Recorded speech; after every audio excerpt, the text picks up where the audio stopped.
أعوذ بالله من الشيطان الرجيم. وواعدنا موسى 30 ليلة وأتممناها ب10 فتم ميقات ربه 40 ليلة.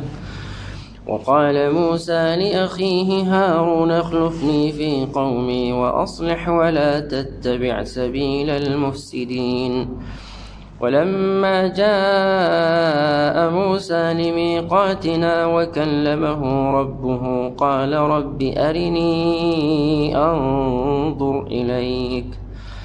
قال لن تراني ولكن انظر إلى الجبل فإن استقر مكانه فسوف تراني.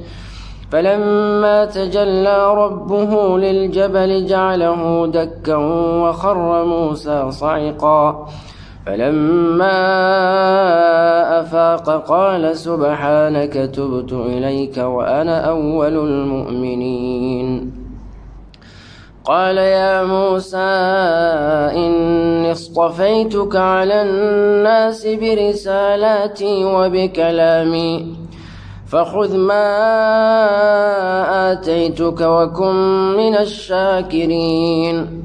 وكتبنا له في الألواح من كل شيء موعظة وتفصيلا لكل شيء فخذها بقوة وأمر قومك يأخذوا بأحسنها سأريكم دار الفاسقين.